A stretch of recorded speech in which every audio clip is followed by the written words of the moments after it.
Broadcasting from the Woodpecker Studio in the great state of New Hampshire. Welcome to the Sounds Like a Search and Rescue podcast, where we discuss all things related to hiking and search and rescue in the White Mountains of New Hampshire. Here are your hosts, Mike and Stomp.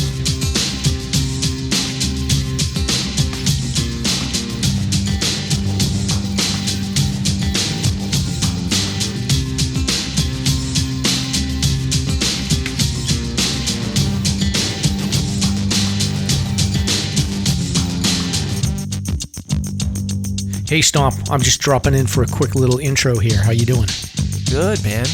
Merry Christmas. Merry Christmas to you too. So we are going to put out a episode of the Puds Podcast. So Nick and Josh, our buddies, were nice enough to invite us on an episode of their show. So they released this like about a week ago, but we're just going to put it out on our feed, right? Yeah, that's right. The plan? That's right. So you can enjoy it. Get the origin story of Mike and Stomp.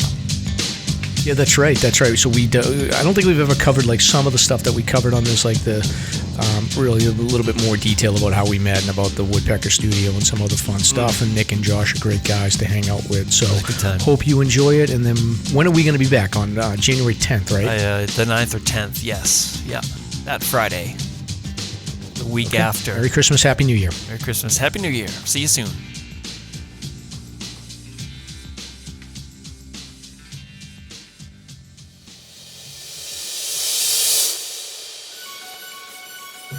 Hi, I'm Christina from Wild Raven Endurance Coaching.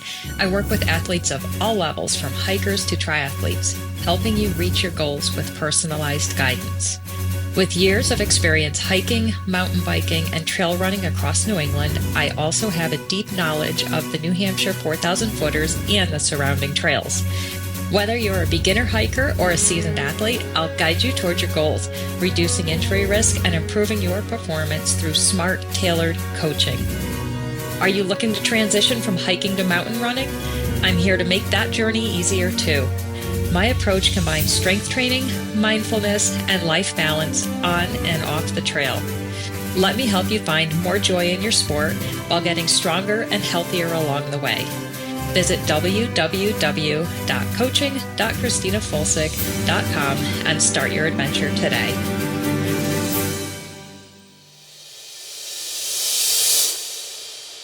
CS Instant Coffee. Do more, wait less. CS Instant Coffee.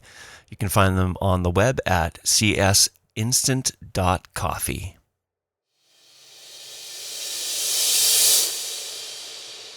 Yeah, no down trees or inclement weather tonight that are gonna put a wrench into our plans. That was fun. Not allowed. Yeah, behind the scenes for our listeners, we tried to record, I don't know, like 4 or 5 days ago now, and we had some inclement weather, which kind of threw a wrench because a tree actually fell right up the street from us, and it took out my cable and, or I should say cable internet, but the cable internet, and more importantly, the electricity until the next morning. So needless to say, we had to do a little bit of rescheduling. The weather and Mother Nature was not cooperating with our podcasting schedule, unfortunately. Yeah. It's kind of a bummer. So here we are. We're back. It is what it is. We're back. Yep. We're ready to go. Yep, we're refreshed, ready to go.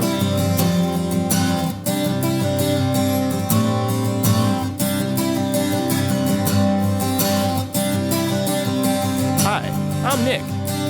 And I'm Josh. And this is the Puds Podcast.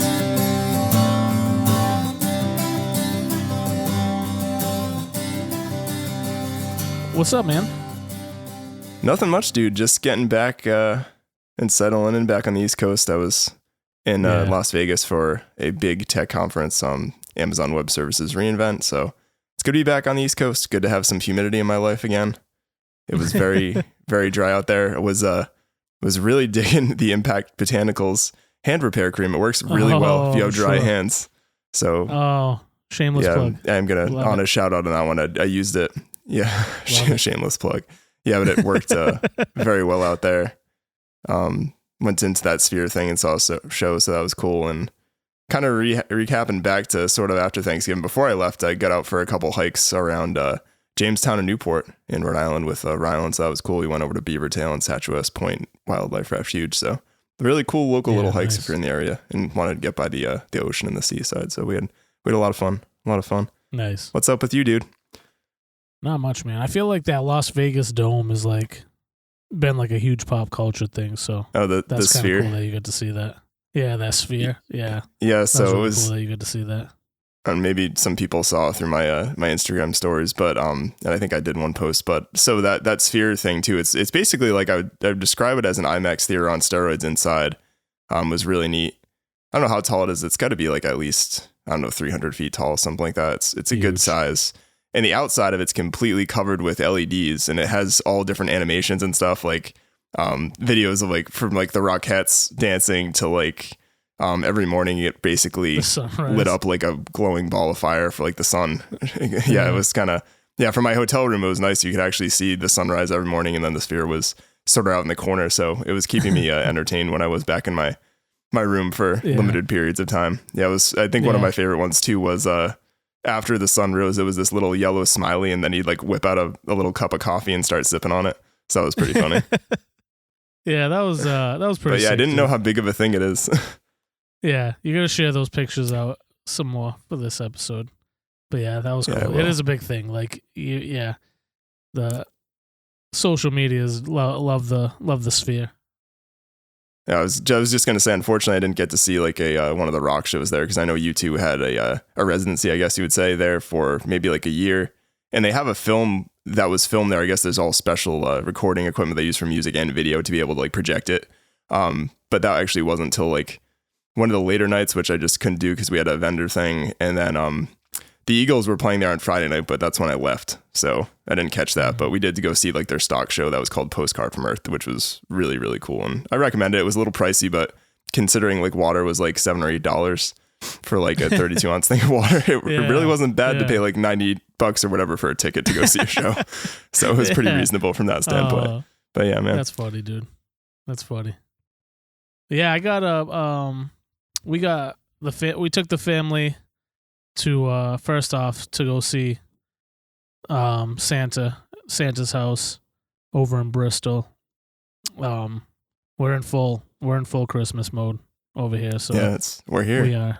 we are It's coming. shoulders deep, dude. Shoulders deep in Christmas. I think I might be neck deep in Christmas. Yeah. But yeah, man, I know I talked about it before, but the Bristol Santa house we go to every year for the past like 3 years or so. I think it's only been around 3 years, so we've been going since they first got started, but we went to it again this year, and it's an awesome house that they put together. It's basically in the middle of this park, and it's put on by this nonprofit organization. So it's all funded by donations, and I think the proceeds go to, I think it's like the John Riley Foundation or something like that. Oh, But okay. basically helps kids with I think handicapped children. It might help out. I know there's a big push for that, and yeah, this Santa that they have there is incredible, dude. He's decked out. He's just Yeah, it looks patient so and- legit. I mean, I've seen pictures from Yeah. previous years when you've gone there, but yeah, it looks Yeah. like, I don't know, it looks really good. How do you say it? Like, it just looks authentic. He Looks looks like he could be good. Santa. Like, if he's an exceptionally good looking Santa. yeah. sure. No, he's phenomenal. And not only does he like dress the part and look the part, and he just acts the part too. Like he's just like very kind, and he listens to the kids and has like a full conversation with the kids and asks them what they want. Like before he even has them sit and tell him what he wants for Christmas, like he has like a full conversation with them, talks to them, and like really just makes them comfortable. And then they do that whole part of asking what they want for Christmas and all that. So, so it does take a little bit longer. Like I think there was only like 10 families in front of us on the night that we went. Is it by appointment or?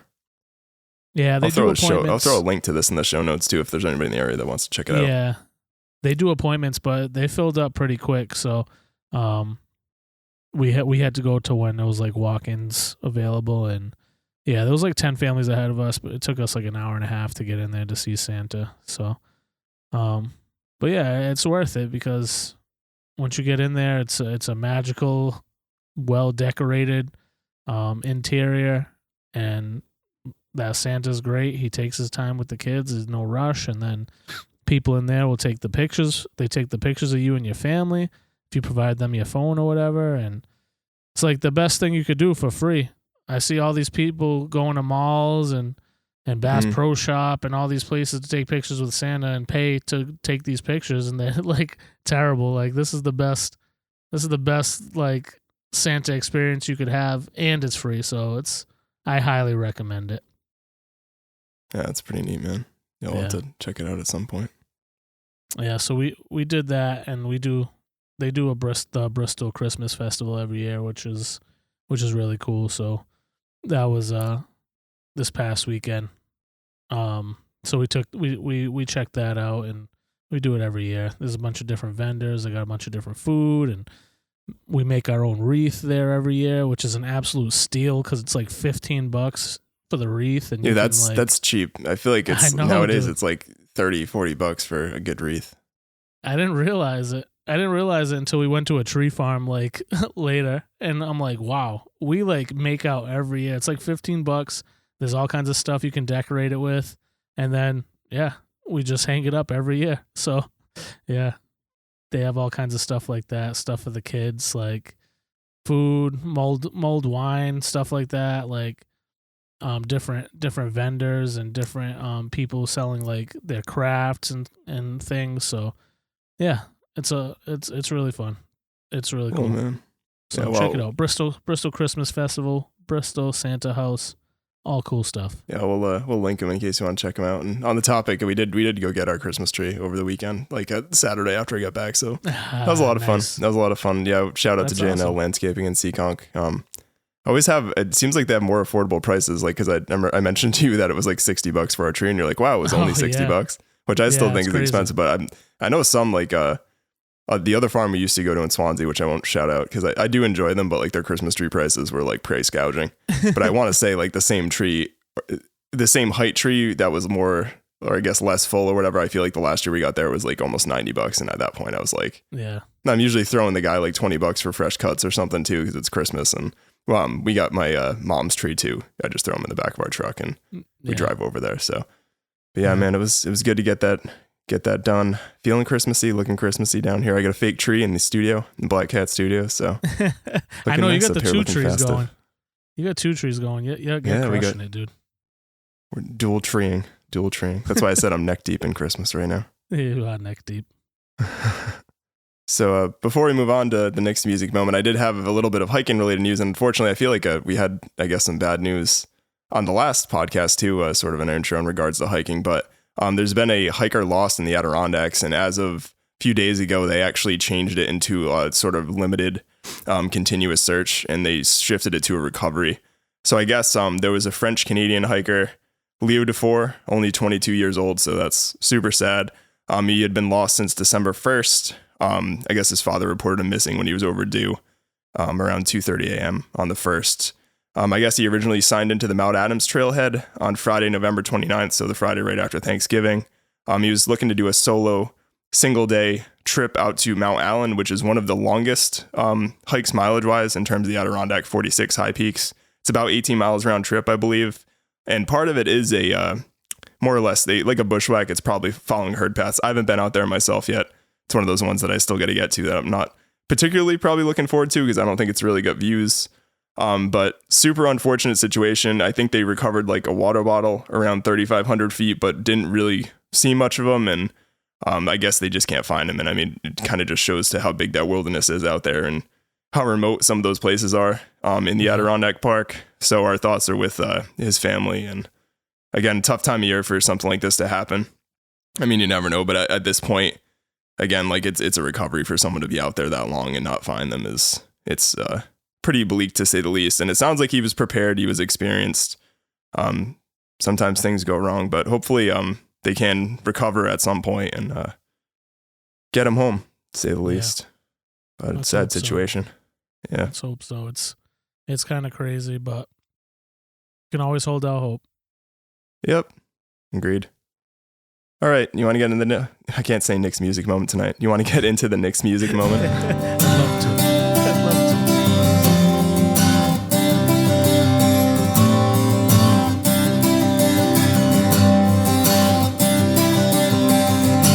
Nick's music moment is brought to you by Impact Botanicals, our newest sponsor. Happy to have them on board. And we're thrilled to recommend a few of their products that we've used personally. Nick just mentioned it, I think, a few minutes ago, the Working Hands Balm. Yep. And I just finally got over to him the Recovery Aid. Yes, we finally saw each other. Not that, well, in person, I should say. Yeah. So, I mean, if this time of year, I mean, I brought up in that episode, I work with my hands a lot. If you are working with your hands and you're dealing with dry, cracked, or callous skin, the Working Hands Balm is exactly what you need. Using the healing power of comfrey and calendula, it quickly restores your skin to its best condition and is ideal for those of us who are tough on our equipment. But that's not all. For the sore muscles and joints after a strenuous day, Recovery Aid is here to help. The complex formula is packed with anti-inflammatory herbs that repair damaged tissue and expedite your recovery. And best of all, it's CBD-free and most effective when used regularly. I'm also been using the beard oil. My beard has been so beautiful, nice, looking good. It's shiny, it's looking nice for the camera. Yeah, I saw it in person too, and it looks even better in person. It does look even better in person, but the Impact Botanicals products, they're not just good for you, they're good for the planet too, as we discussed. All their products are organic, they're produced with solar power, and with every purchase, they remove a pound of plastic from nature and convert it into energy. So it's that time of year. There's only a few more days till Christmas. If you got any last-minute stocking stuffers or last-minute people you need to buy for, definitely go on, check out Impact Botanicals. The shipping is fast. They'll get it to you in a few days. So if you're ready to transform your body care routine, check out Impact Botanicals today at myimpactbotanicals.com. And you can use promo code PUDS for 20% off. So that's PUDS for 20% off at myimpactbotanicals.com. All right, so for tonight's Nick's music moment, I have another band that I found through the Sirius XMU channel, which I believe is Sirius XM's sort of a indie music college radio station vibe kind of channel, but they have some good stuff occasionally. And this album is called Dulling the Horns by the band Wild Pink. Just came out in 2024. So Wild Pink, I couldn't find a ton of information on them. Again, I don't think they're super popular. They do have a couple albums in their catalog, but they're an American indie rock band from New York City. Sounds like maybe a couple guys from a couple different boroughs of New York City. So fairly local. I mean, even to here in New York, they're close enough. Interesting kind of blend. Yeah, close enough. Interesting blend of music. I don't know. It's like a lot of people I was curious to see what people classify them as. But a lot of it's just like Americana rock is kind of the thing that I was coming with this album in particular. A lot of fuzzy, distorted guitars, and sort of recurring riffs. Very interesting lyrics that the singer or the guy that's writing the music has. Like they're very candid. Interesting blend of the vocals that go with those, sort of the whole vibe and the lyrics and everything too. And like, I really think this dude, like I should have looked up his name, but he's like a blend between like a Bob Dylan, Bruce Springsteen, and like a Bruce Hornsby. Like I was listening to him, and I know that's kind of like a weird all over the map, but if you listen to how this dude sings and some of his lyrics, like you'd get it. Like it's just interesting. I really think it's an album worth checking out. Some of my favorite songs off it are Disintegrate, Sprinter Brain, and the title track Dulling the Horns. Just something different. Recommend them if you're kind of into that kind of Americana sort of rock, or if you just like fuzzy guitars and stuff, sort of like I do. Yeah, Wild Pink. Nice. Check them out. And I thought their band name was cool. Like Wild Pink, definitely. It just sounds cool. Sounds like an indie rock band for sure. It definitely does. We got any Josh's Jazzy tonight? Yeah, just all Christmas music. Just all Christmas music, yeah, all the just time. Every Christmas song. Fair enough. Ever. Fair enough. Yeah, just dive on in. Ariana Grande, the best. Just saying it to spite me. Just doing it to piss Nick off. But yeah, no, I am all in on all Christmas music right now. I'm trying to create my own playlist on Spotify, so I only get the hits. So excellent. I got about 27 songs saved so far. We'll see how that continues. Yeah, I think I've listened to the Charlie Brown Vince Guaraldi trio album at least 20 times by now. It's just always like Christmas Tree playing in my head this time of year, but like the jazzy version of it. It's a good way to live. Yeah, man. All right, man. Well, music. Yes, it is. So yeah, we've got a heck of we've got some great guests coming up tonight. Yes. That are part of one entity.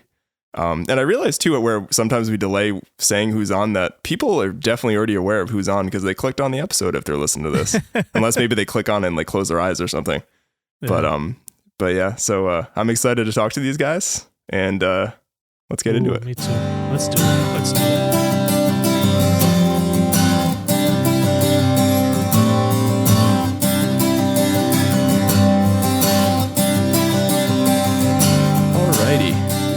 We have some special guests on tonight. We have a fellow podcasters and White Mountain legends. You guys are legends at this point. In the self-proclaimed Pavarotti of podcasts, Slasher Podcast, Mike and Stomp. Stomp is special, that's for sure, but not in the way you mean. Yeah, I claim the Pavarotti because of the recent vocal exploits, but the podcast itself doesn't rise to the level of Pavarotti yet, I don't think. How many downloads is that? Yeah, that's a good question. Welcome on to the show, guys. I know we've discussed you guys a lot. We've talked about you and your show a lot. So it's great to finally have you guys on and talk. It's actually nice to talk to fellow podcasters too. That's kind of, you guys were locked and loaded, ready to go. Yes, it's a small but mighty club, I guess. Yeah. Yeah, it's awesome. Yeah, we have several different podcasts throughout the region that are doing the Lord's work here, spreading the good news about safe hiking and everything else. It's good to be part of the clique here. Oh, that'd be such a good sticker if either of us had a sticker and on the bottom it just says "doing the Lord's work." Maybe on the back of your pack, doing the Lord's work. Is that too much? Is this too much if I wear this with a slasher patch and this on the bottom of it? That's great. Man. But yeah, thanks for having us. Yeah, thanks for coming on. So I mean, I'm sure a lot of our listeners know who you guys are, but do you guys want to introduce yourselves? I want to go. Just Stomp. Do you want to go first? Yeah, sure. My name is Stomp. I am the co-host of the Search and Rescue. Sounds like a Search and Rescue podcast, and I co-host this with Mike weekly. We've been doing this for 3 to 4 years now. I think we're creeping up on like 180 episodes. I live in Thornton. I'm a physical therapist. I do some volunteer search and rescue on the side, and I have 3 crazy cats and a crazy cat wife. And let's see. I think that's about. I do some dabbling in music, and that's about it. A little jack of all trades, I guess. Cool. How'd you get the nickname Stomp? Oh, Stomp Machine goes back like probably about 30 years now. It comes out of my roots in music and music production. I worked under that name, recording singer-songwriters and bands back in Massachusetts, down in Salem. And I actually had a studio in Salem, Massachusetts. It was like a 1,200 square foot studio, and I used to record in there, and it was under the name Stomp Machine. And then for our purposes, Mike and I decided it would be best if I just kept the pseudonym to try to keep my activities with SAR sort of separate and distinct. So we went with Stomp. Just cool. Yeah. Cool. Pretty cool. That was cool. Yeah, and I never actually have acquired a cool trail name to use, so I just had to go with Mike. Well, I think at one point we were talking about Microspike, remember? we were talking about Microspike. There was another. I mean, Jimmy Chaga had a few good ones, but I've never really had a trail name that landed. Yeah, I feel like that's something that has to be bestowed upon you too. Oh, yes. 100%. Yeah. Yeah. So anyway, but I'm Mike. Thanks for having me on. So what am I supposed to do? Introduce myself? Yeah, just introduce. Yeah. All right. So it's so weird for me. Like usually I'm worried about the script and what the next question. You're I'm like, what do I do? Yeah, I'm just showing up. It's fantastic. I love this. But anyway, yeah. So I'm one half of the Sounds Like a Search and Rescue podcast. So if you're not familiar with the podcast, our tagline is all things hiking and search and rescue in the White Mountains of New Hampshire. So yeah, we have this little podcast we've been doing for the last few years. Me and Stomp have known each other for a long time.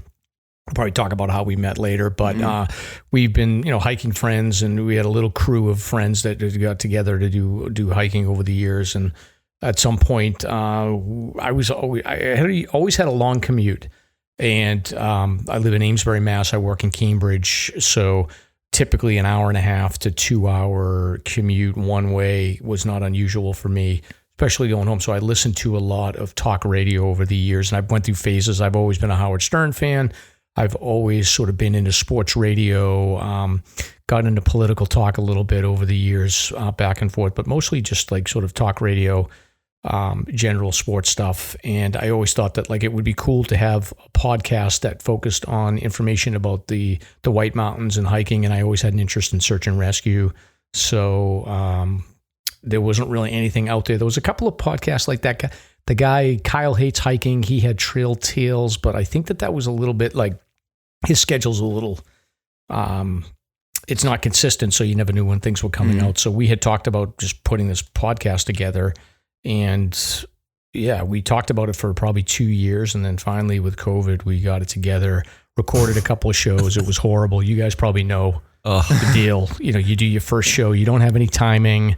You're stepping all over each other, and we had to re-record a couple of times. And yeah, it took us probably 20 to 25 episodes to get our sort of timing and flow down. And ever since then, it's, I don't think every show is perfect, but we try to put out something that's interesting and entertaining. So.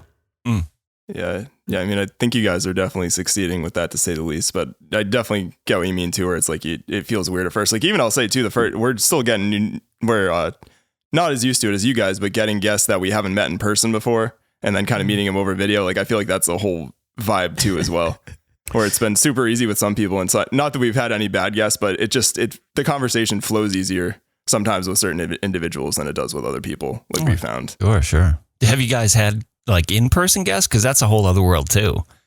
In person is a different dynamic than streaming. Yeah. We've had a few actually. We've people we haven't known though. Like we've had my friend. Yeah. Oh yeah, that's true. Yeah, I mean, there's been a couple people that I hadn't met before that have come here, but not that many by far and few. Like some of Josh's friends that came on, and though the in-person ones are always interesting too, where it's like I kind of try not to like I want to let people talk, but I'm like, can you please like talk into the microphone? Like we have the mic in front of you. Like we've had before where people like look away like that for a second, and you're like, it happens. Into the microphone. Happens all the time.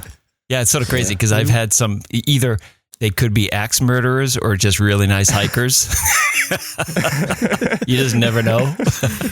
Yeah, that's a little scary. I think more times than not, you can sort of feel as you start talking to people. So a lot of times, like Stomp does a lot of the work in getting guests, and we'll just pick basically interesting people, reach out to them, see if they want to come on. And we don't do a lot of prep. We'll give a script, and generally I'd say like 95% of the time the people are interesting, they do really well, and the conversation just flows. And that 5% of the time where we struggle a little bit, it's not that big of a deal. We can edit it out or make it work. So we're always appreciative of people that want to come on. Yeah, I think so, like you said before, you guys have figured out like your cadence, you figured out a lot of those things, and it's a lot of through the trial and errors of just kind of going and doing it. Like I still think at times we're trying, instead of like to let conversation happen naturally, sometimes we're like, all right, we got to make sure we get these questions in, so we keep this flowing, we keep it moving. We don't have to like, we're not starving for content, or we're not using dead air or things like that to try to figure things out. And it is a lot of trial and error to get to that point that you guys have gotten to. You guys are doing great. You guys are crushing it. Yeah. Stomp, matter of fact, Stomp, you used to do that. Remember, you would like force dead air on me to make me uncomfortable. Yeah. It's so funny. It's one of those editing decisions too, where, oh, should I leave that dead space in there or should I get rid of it? Yeah, dead air's a riot. I'm with you, Mike. Yeah, it could either fall on the comedic end or be really bad. But it kills me, dead air. For some reason, I just am driven to like keep the conversation going. Like every second counts to me.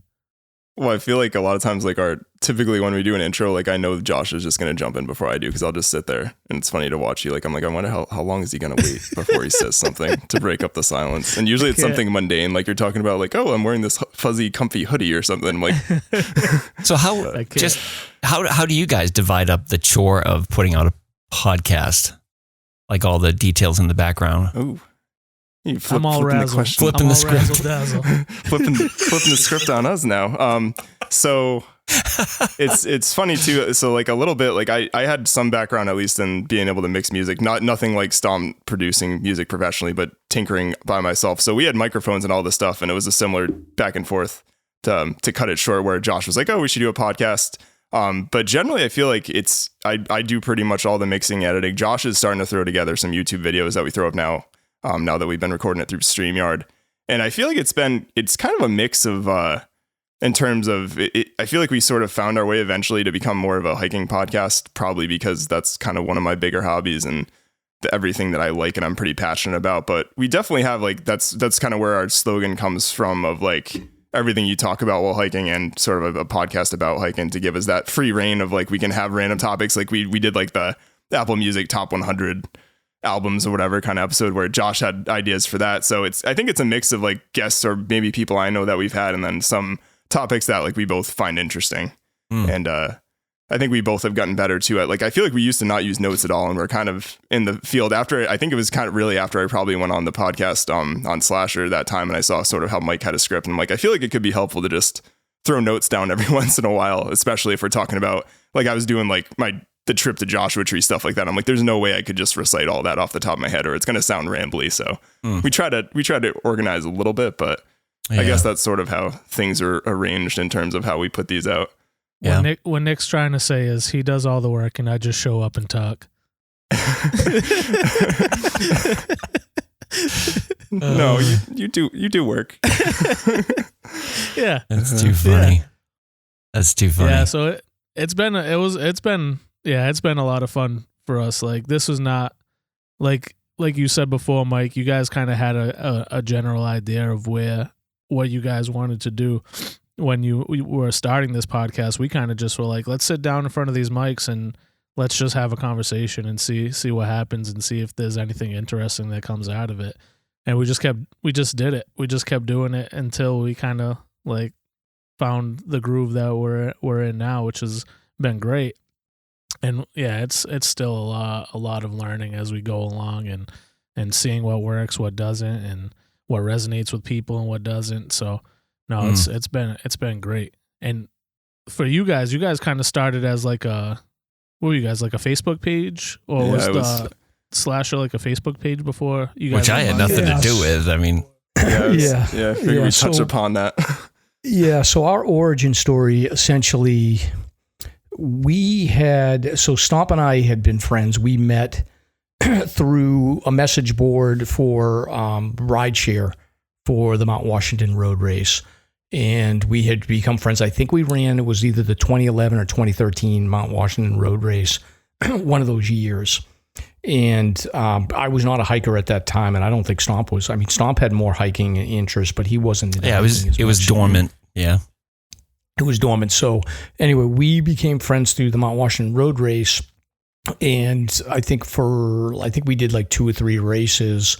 And then I was probably around 2015 that I'd spent 5 years really on this mission to qualify for the Boston Marathon, and I had trained, I'd been injured multiple times, and it just wasn't working for me. I had hit the 20-mile mark in the Newport Marathon in 2 hours, 30 minutes, and I was like, guaranteed I'm going to qualify this year, and it'll be great. And then 20 miles in, my calf blew up complete. I basically had to walk the last 6 miles. Took me an hour, so it's just crushing. So I basically came to the realization that like my body's just not built to run a qualifying time without getting injured. So I kept getting injured. So I was like, I got to find something else. So I remembered Mount Washington. I thought it was cool being up there. So I decided to go hiking. My first hike was Glen Boulder to Mount Washington. I looked at a map and I was like, I'll just go up this Glen Boulder and get to Mount Washington and come down Tuckerman, which was a beast of a hike, but I was in pretty good shape back then. Yeah. So after that, I think I did like a winter overnight with some local friends of mine. We did Gray Knob and Adams. And then somehow I think me and Stomp had connected. I had done a solo hike on Mount Lafayette, and this is in like December. And then I think me and Stomp connected, and he had gotten into winter hiking or hiking somehow, and he had connected with a bunch of these people that were into hiking. So him and Jimmy Chaga, I met up with them. I'd never met Jimmy at the time. And then we went out and we did Glen Boulder to Isolation. And then Jimmy's girlfriend had done a car spot for us. So we went out Rocky Branch. It was an awesome day. The weather was amazing. So me and Stomp had kind of connected from the perspective of hiking at that point, where it had always been about running. And Stomp somehow had met this group of like people that were involved in this Facebook group, the Obnoxious Hikers, which I think people that are listening, like there's a bunch of these uncensored hiking groups. So the Obnoxious Hikers was one of these like uncensored groups that I think what was happening is that the moderators in one of the 4,000 footer groups was getting too heavy handed.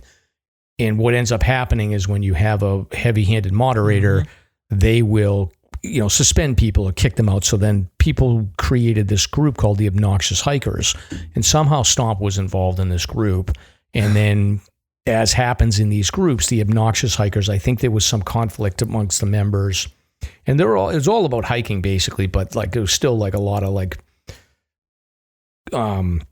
disagreeable personalities. So they all sort of found their way out of the 4,000 footer group to the Obnoxious Hiker group, and then that group started fighting, and then there was another group called the Hiking Hooligans, and that's where Stomp was in this group, and it was like maybe a couple hundred people, and it's a lot of the common names that you'll see that have been around for a long time hiking in the white. So anyway, we got to know all those people, and then that group inevitably had conflict because ultimately, like, this is a bunch of people that are high conflict personalities that like to hike, and I sort of it was enjoyable and funny in the beginning, and you're sort of in the situation, you feel like, oh, I'm within this group of people and they're like these awesome hikers, and you think like in terms of like you're somehow above other people, which you're really not. So I sort of stepped away from that, but I still kept in touch with a lot of those folks, and I decided to, during that time, I had become interested in search and rescue. There was an incident that had happened with a guy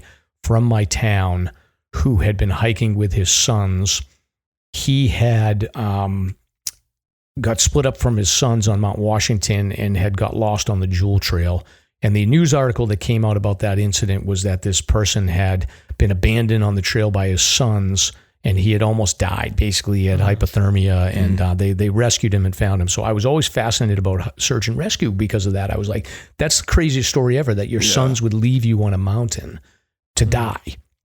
So I was fascinated about it. And then anytime a search and rescue event would come up, people would talk about how like, oh, search and rescues are like so crazy right now and it's growing. And I was like, is it really growing? And I tried to find some data on it because in my real life, I'm a data geek and I couldn't really find a lot of information about it. So I just started collecting news reports and I put them on a spreadsheet. And then I was like, I'll just collect this and then I'll know at the end of the year how many search and rescues there are.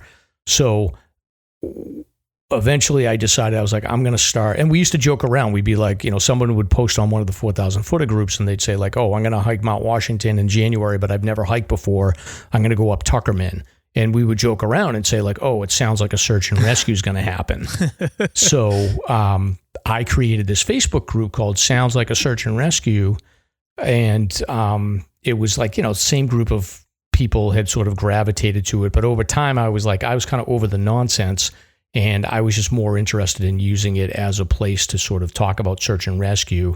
But I also came from a mindset of, I don't want to be a babysitter online, and I'm not going to moderate or kick people out because that causes more conflict. me being the naive idiot that I am, I was like, well, I can just basically tell people that they're responsible for their own behavior, and I'm not going to police people. And inevitably, like, that just doesn't work. And I wasn't willing to continue. I wasn't willing to be a police officer. So ultimately, like, the site got taken over by a bunch of people that had, they continually posted a bunch of nonsense that's not related to hiking. And then I said, you know what, I don't have time for this anymore. And it's not something I'm interested in. And then, we had started the podcast, and I had wanted to include search and rescue as part of the podcast. So ultimately that's why we decided to use that name. And it's more so become a hiking podcast, but we still keep the search and rescue. And, we do want to talk about that quite a bit, but anyway, that's a long sort of origin story, but hopefully people find that interesting, and that's sort of the whole. I think it's cool because I definitely remember when that group was like, people would tag it when, you'd have a person be like, oh, like, should I hike Mount Washington tomorrow? And be like -55 wind chill and like supposed to be snowing, and like someone would throw up like a comment like, sounds like a search and rescue. Like I do remember seeing that on there a bit, but I was curious always how it came from sort of that moniker into the podcast and whatnot. Yeah, and I think that there's a little bit, I've talked about this before, that it's a little embarrassing to me that I sort of put that mindset of thinking that, one thing I've learned after talking to hundreds of people and thinking about this is like, there's absolutely, you could do everything right and still end up in a situation where you're in trouble. So to me, it's a little bit of an embarrassment that, I had that mindset previously around like, oh, this couldn't happen to me, and I can joke around about these things. And, I've talked to enough people now, and I've grown up enough over the years to sort of understand that it's not, most of the time when it comes to search and rescue situations, it's, there's no ill intent, and there are negligent situations, but in most cases, it's just bad luck. That's a good point. That's a really good point. Yeah, I think you got, even in light of, some of the recent events, even like you guys have sort of covered the one behind Coppermine Coal that sort of just happened, that whole search and rescue. And then the one that's out in the Adirondacks with that young guy from Canada that actually got lost, that they haven't found him on Allen. But all prepared people, and I know it seems like it doesn't matter sometimes. I guess stuff sort of happens. He can be really prepared, and that's sort of just the unfortunate reality. Yeah, I just have to clarify a little bit though. Oftentimes at live events in particular, people will come up and say, "Thank you for your service," thinking that we're search and rescue. And that's the only problem that I've had with the name.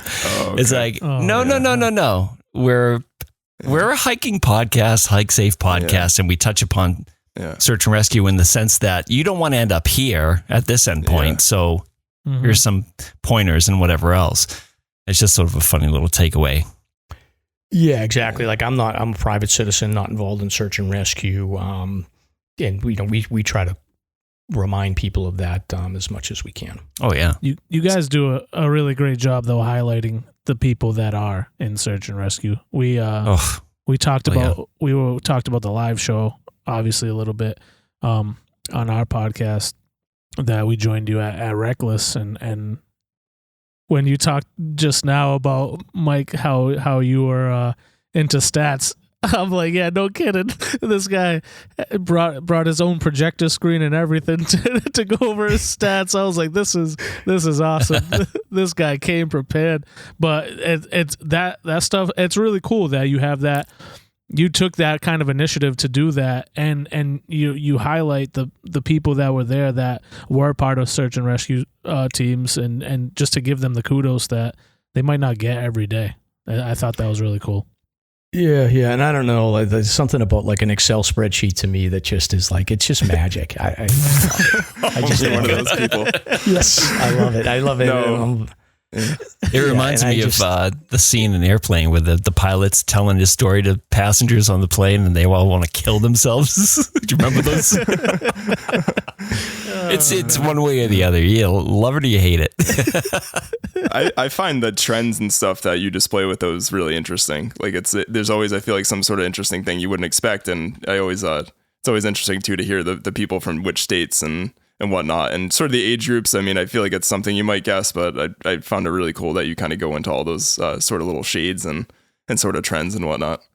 Yeah, it validates things, and I think that anybody that hasn't listened to the Slasher podcast, I mean, there's a couple of data points that come out that I always talk about. One is that lower leg injuries are one of the most common types of incidents. So I always tell people, like, use a splint and a wrap, and bring a splint and a wrap and know how to use it, because chances are that that's the type of injury you're going to deal with. And if you can sort of triage yourself in the field and try to get out, you won't always be able to, but it's worth having it in your pack. And then the other one is obviously a headlamp, and having multiple headlamps.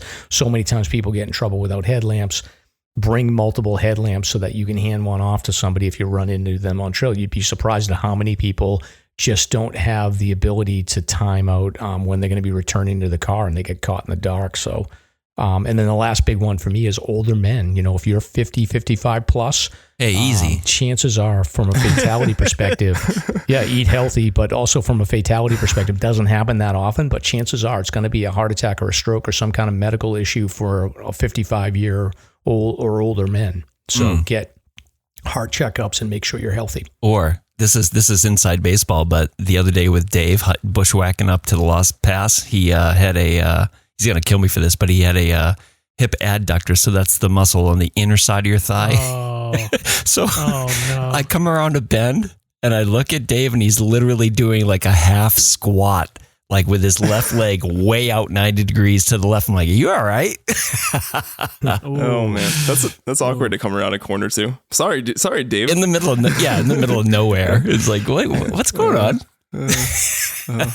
Watch out for men stretching. Yes.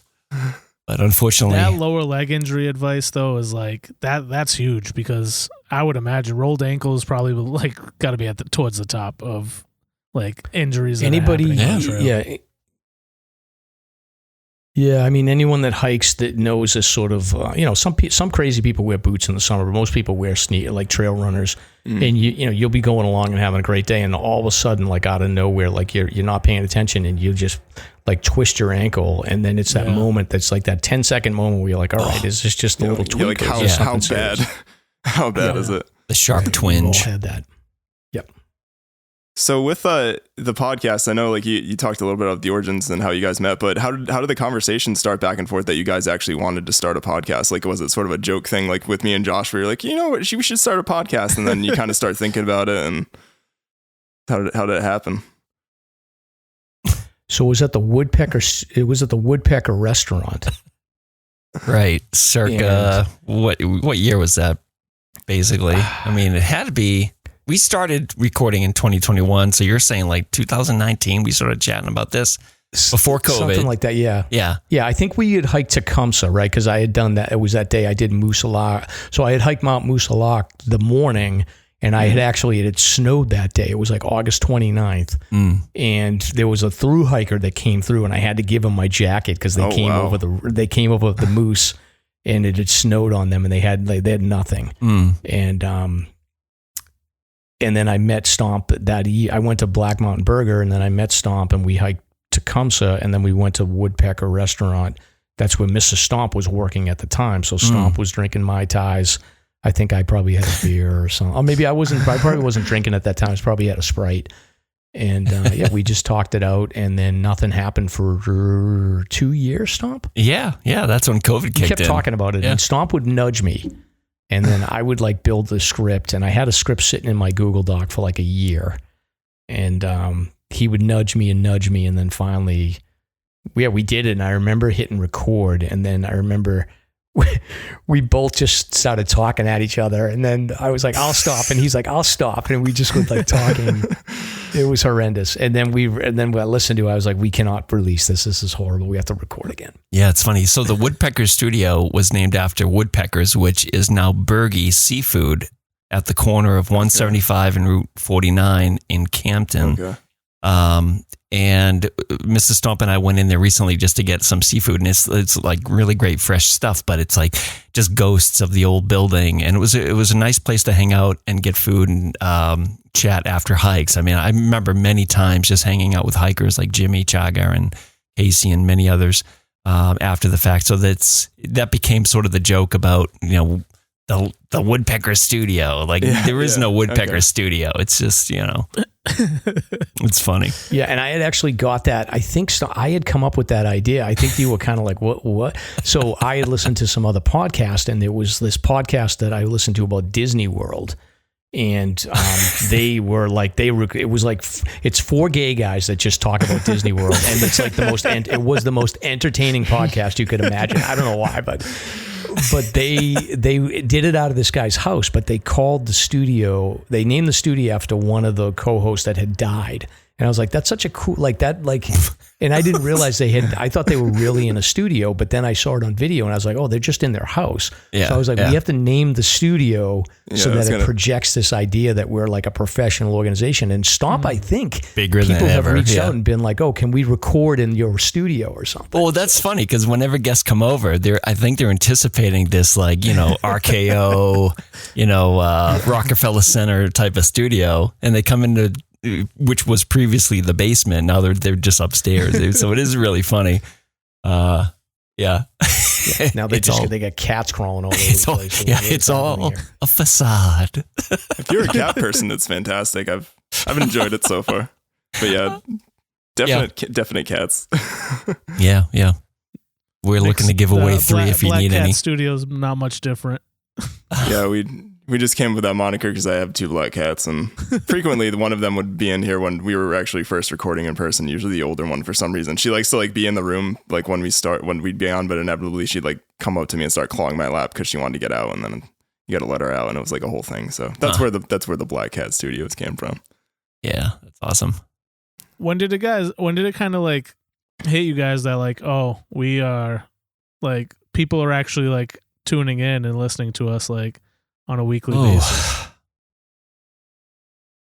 I don't know. I think it hit me because I was running the IG Instagram thing, and I would see some numbers, and then we use a podcast host, and they update numbers regularly. I think when it hit, what was it, Mike? 100,000? 100,000 was a big deal. That's a lot of downloads. Yeah. So there were a couple markers, even 100 followers was huge. And we're like, wait a minute, there's actually people listening. But then when it started hitting the bigger numbers, whoa, what the heck? But it happened fairly early on. Yeah. And I think that I never really to me, I feel like we had that guy, I forget his name, Stomp, I have to look him up, but we had this guy who's the go-to expert for the Himalayas and high mountaineering. I forget his name. But Arnett? You landed him. Arnett? Yeah. And I had felt super nervous about that because I just didn't want to I wanted to look professional, and I didn't want to come off looking like a moron, and it was a bit of a stretch. I think we had some other guests like Ty coming in. I think that I was stressed about that one too, and I think that once we got through those, it wasn't even a matter of thinking oh well, listeners, I didn't really care about if people listen, that's great, but we do this as a passion project and hopefully as a legacy. But I think just getting through those and feeling okay, well, those came off professional and there's something that I can be reasonably proud of. That was where, to me, I was all right, we were onto something here, and the listeners and the all that stuff will follow. Yeah. Well, I think the first live show too was a big turning point too. I mean, Reckless was so gracious, and they were just really supportive. Was that last year was your first live show that you guys did, or you did this a couple of years even before that? No, we had if I remember correctly, we had a 100th episode live show, which was sort of the first full conditions, impromptu full conditions thing where Ty came in. Does that serve me right, Mike? I think that's how it happened. And it was just Mike, myself, and Ty, where you, Nick, were standing playing guitar. We were just standing up talking to this audience of, I don't know, 100, 150 people. That was a big moment too. So that was sort of a combination of several different aspects of this whole community, the podcast, and then Ty's efforts and Reckless's efforts. They're great in terms of supporting search and rescue and just all that stuff. So that was a big time. And I believe that was around 100 episodes in full conditions. Do you guys, is it weird to you still that you started this thing and now you go out and public and people kind of recognize you or recognize your podcast? Do you guys find that weird? Or because when I was at the live show and people came up to me and were like, Are you the Josh? And I'm like, I'm a Josh. I don't know about the Josh, but I am a Josh.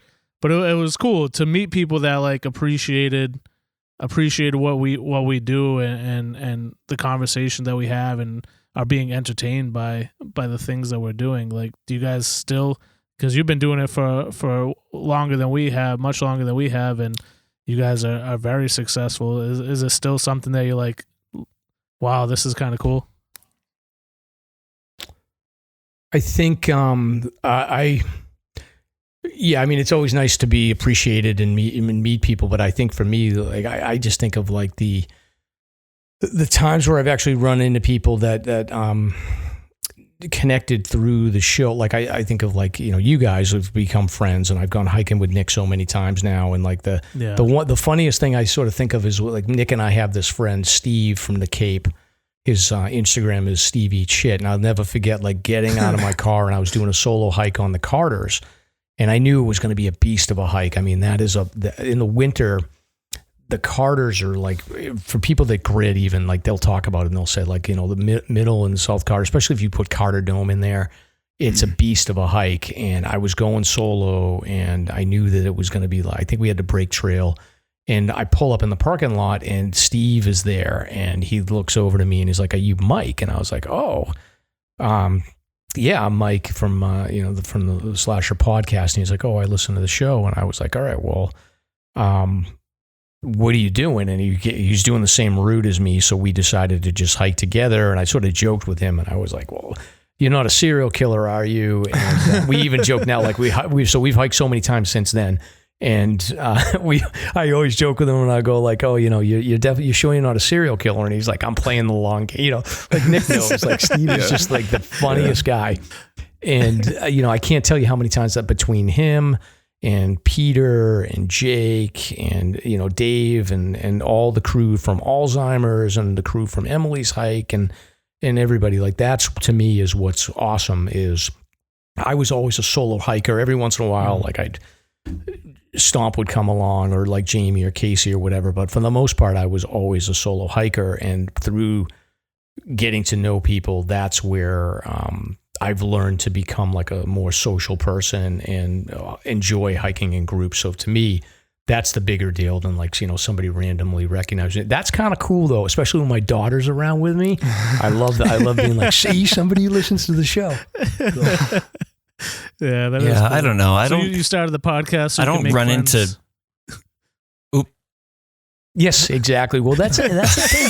Like people, it's harder to make friends when you're older. I'm his only friend. Like so. Yeah, so it is hard to make friends when you're older. So start a podcast. I mean, that's the way to do it. It's so true. It's funny. I'm sorry. Stop. I interrupted you. No, it's all good. Yeah, I don't. I think for the most part, in terms of like the recognition or I hate the word celebrity or whatever. I guess there's maybe a small part of that, but for the most part, it has been a level of appreciation by people that I've met on trail consistently. It's just like, "Oh, thanks for what you guys are doing." I think you're making an impact in terms of awareness and just hiking safely and avoiding being a subject or a victim for search and rescue. So it's been a level of appreciation, but I have not run into like any weird hyper fans or anything like that. I don't know if they exist. I hope they don't. But so far, it's just been very cool. And to add to what Mike said, everybody that we've met through this has just been phenomenal. Just wonderful to be on trail with, and it's been great. Just imagining you crossing some super fan that has like their face tattooed on your shoulder or something. I don't know. I don't think there are any out there. I mean, honestly, I don't think so. I hope not. Have a slasher logo tattooed on them. But I love you guys. I'll just add this though, and this is me in the confessional. Mike and I talk about this a lot, and we set the show up to try to keep search and rescue, my endeavors with search and rescue, separate from the pod. And I think we're at a place now where it's fairly healthy and comfortable, and people recognize that it's a hiking podcast. We touch upon search and rescue to a degree, but for me, there is some crossover into the search and rescue community, which we've tried to mitigate as much as possible. At least I have, and for the most part, at this point, I think it's okay and it's healthy. Like just the other day, I was at Granite State Glass in Plymouth getting my windshield fixed, and a fish and game officer came in, and I'm like, "Hey, how you doing? I haven't seen you on trail forever," and blah blah blah. And on his way out, he leans over and goes, "So I've been listening to this podcast," and he looks at me with that sly grin. And I'm like, oh my God. So it's another person discovered it. So it's a little awkward for me being in search and rescue, trying to find the balance with all this stuff. But I think it's panning out to be a healthy positive. So yeah, that was a funny moment. And then of course he was like, yeah. And then my commanding officer was like, you know who that is, right? Oh jeez. So it's weird. It's just some of the weird dynamics that we have to balance out there. But hey, hopefully we're making a positive good for the community. No, I don't think it's pretty unquestionable. I think you guys are making a positive impact. I mean, just to your point, there's just not that many really hiking Northeast podcasts. Like I think there's like the 46 of 46 one. There's Warden's Watch. I know there's a couple that are Northeast based, but when you think of how big the hiking community is and the popularity, especially close to like some pretty big urban centers like Boston and New York City or Albany or things like that, like there's really not a ton of hiking podcasts out there.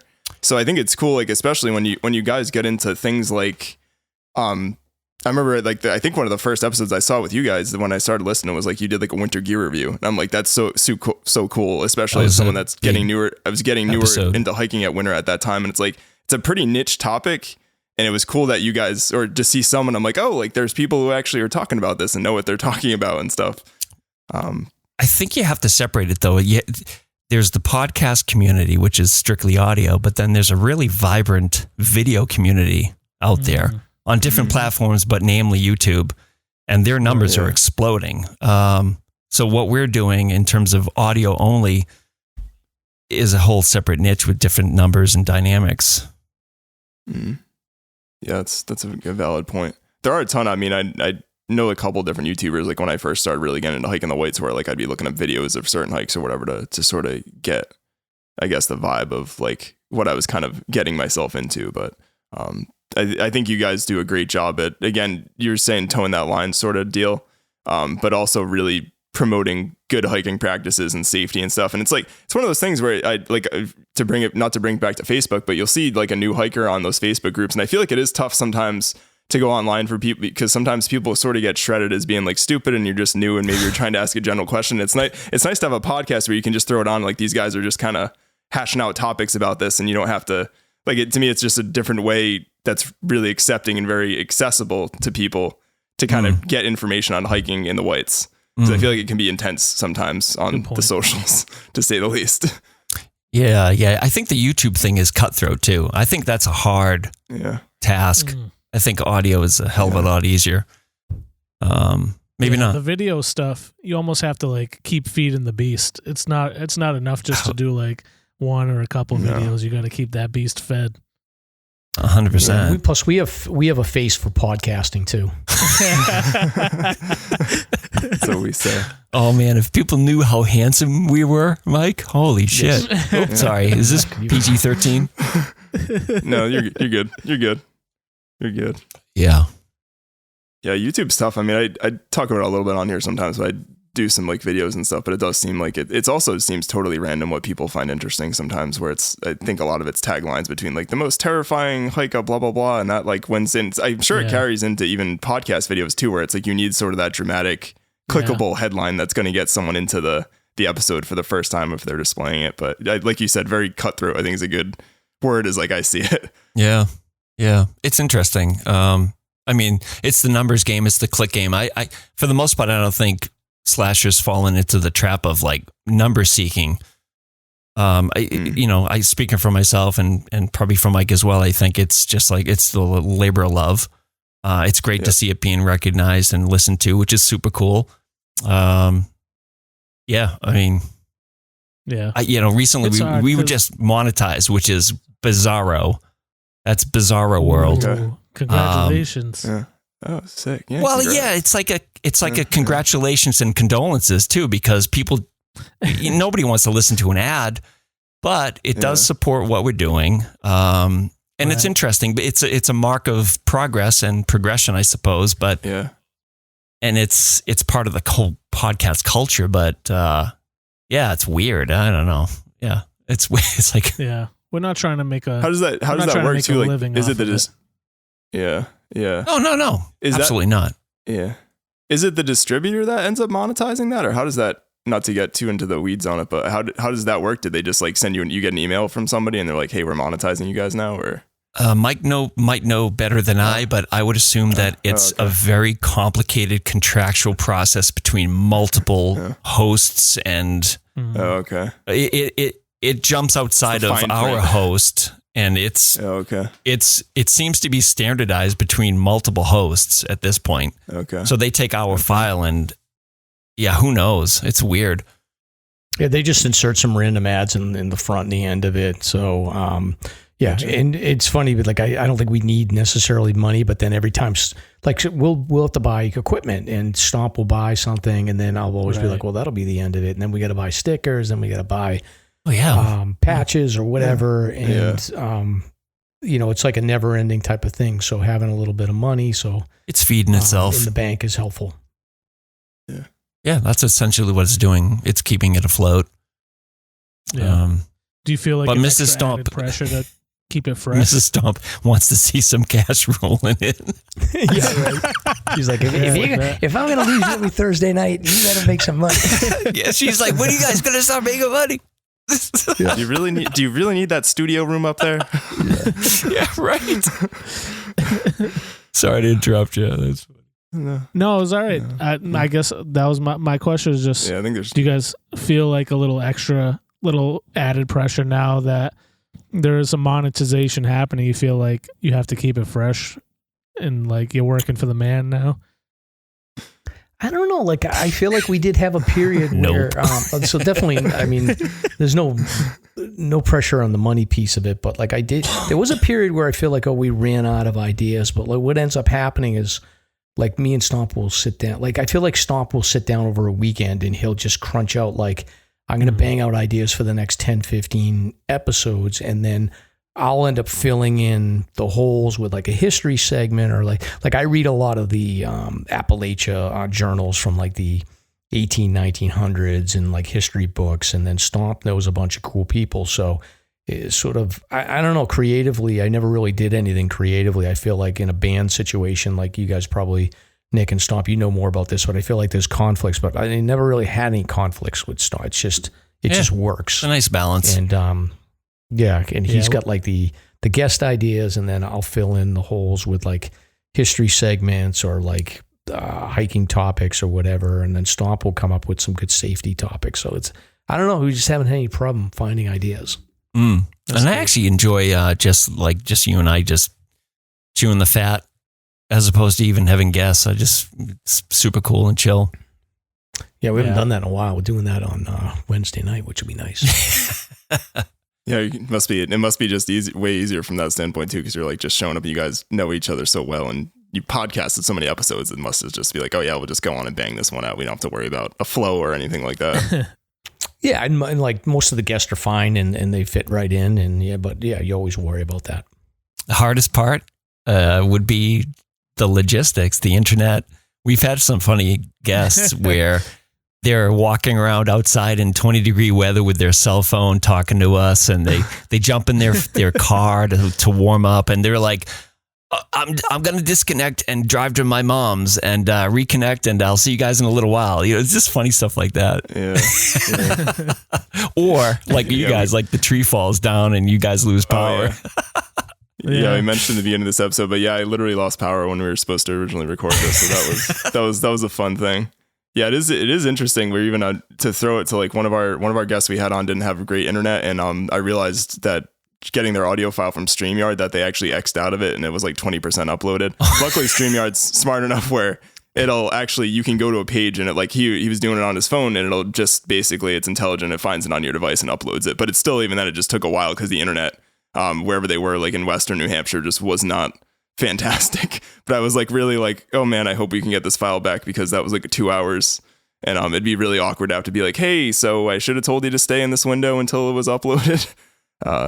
But yeah, the logistics sometimes can be interesting, and also just trusting that the software actually works and does what it's supposed to all the time. True. Yeah, it's fun. So you guys want to talk about your hiking? I mean, I would say we talked about sort of, I guess, backgrounds getting into hiking a little bit. But I guess what you're hiking now, I know Stomp, I know you do a lot of bushwhacking and working on the New Hampshire 500 highest, which I don't think we've even mentioned on this podcast yet. We have. That's right. Yeah. Yeah, I tend to gravitate more towards the more remote puzzles, I guess. That's what I love about bushwhacking. It's always a puzzle, as opposed to just jumping on a trail where you know the end point and you just got to pay attention to the blazes. For the most part, I love a puzzle that you have to figure out, and sometimes the puzzle says not going to happen today. So yeah, I'm more of a bushwhacker. The 500 highest is essentially based upon a 200-foot prominence. And for New Hampshire, there's a list. There were a couple lists, but one list is 500 of those peaks that have at least 200 feet. So you may be talking about like a teeny hill in southern New Hampshire, or like a sub peak way the hell up north on the border of Canada. So yeah, that's fun stuff. It takes a that's like the two. Oh, sorry. I was just going to say the 200-foot of prominence. So that's literally any elevation. So like it could be like a 200-foot hill off 0 feet, or like sea level, and it counts by that. 100%. Yep. Cool. The summit cone would be 200 feet. Okay. And I think that's the AMC rule, right, Mike, for a summit for the 4,000 footers? Yeah. Yes. Okay. Yeah, I guess that's sort of standard one. Yeah, that's why Boot Spur is it's not considered 4,000 footer. And two, with the 500 highest, I was curious, is that in like include the 48 in there too, or is it peaks outside of so they're all like in there as well? Yep. The 48 are the first, maybe that's a stupid first question, list, like the highest to lowest.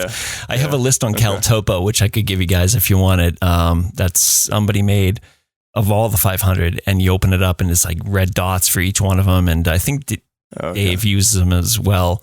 But yeah, the 48 are the first portion of that list. Cool. And you had, I know both of you had done your 48, right? And I know Mike finished, I think his winter 48 last year. I don't know if you guys are going. I know you've done both, kind of delve in the list a little bit, but I don't know if you either can go. I'm more the list chaser. Stomp and Mrs. Stomp had gone after the 4,000 footer list and had finished that. But yeah, I had started, I think, somewhere around 2018, I had decided like, all right, yeah, I'm going to do the 4,000 footer list. And I kind of like on the way did some 52 with the views. And then I think and I had always been into winter hiking. So my friend Jonathan, who I met doing triathlons in town where I live in Amesbury, he had taught me winter hiking. And so I had been a year-round hiker. Took me a while to get, I think in 2000 and I don't know, like it was like 2 years before I finished my 4,000 footer, I had actually done my 47th hike on Womback. And I was like, well, I'm probably going to finish next week. And then I looked at my 52 with a view and my Terrifying 25. And I was looking at those lists and I said, well, I have like 10 or 12 of the 52 with a view, and I have like maybe 6 or 7 of the Terrifying 25. And then I was thinking like, all right, well, Cannon is my last one for the 4,000 footer. So then I looked and I was like, well, I could actually finish. Originally, I was like, I could do Welsh Sticky, which is, I could finish my 52 with a view on Welsh Sticky. Then I could go over to Cannon, and then I could go up the Flume Slide and just like I'll drive. Oh, that's cool. And finish all 3 lists in one day. And then I think somebody had given me the idea in one of these Facebook groups because I had talked about it. And I realized like I could use Mount Pemigewasset as my 52 with a view finish, and then I could hike Mount Pemigewasset, and then I could go up the that like road that bike path to connect to the flume slide, and that would be my Terrifying 25 finish. And then I could come down Liberty Springs and then connect on the bike path across to I forget what trail it is to get up to Cannon. Kinsman Ridge. Kinsman Ridge, yeah. High Cannon. And then High Cannon. That's what it was. You went Lonesome Lake to High Cannon. Okay. And then come down. So I did that. So basically then I put a hold in my 4,000 footer list for like 2 years to finish the 52 with a view, which honestly, like to me, the 52 with a view is where I fell in love with New Hampshire, because it gets you a little bit, it gets you a little bit away from the core of the White Mountains. You get into Evans Notch a little bit, and you get up to the north, and you get to Nash Stream, and I really sort of learned to fall in love with New Hampshire through the 52 with a view list. And then the Terrifying 25 is the same way. It expands a little bit more. Then you're getting into the Ice Gulch, and you're getting into some other cool hikes that get you into all the ravines where you get deeper into these wilderness areas. So I was able to get to 24 in my Terrifying 25, 51 in the 52 with a view, and then I had 47, and then I did that finish hike. And then right after that, I decided, like, well, now what's next for me? I'm going to do the winter 4,000 footers, and I finished that last year. And now I'm really just working to help any of my friends that want to do the winter 4,000 footer do that, and then I will help my daughter get her 4,000 footer list.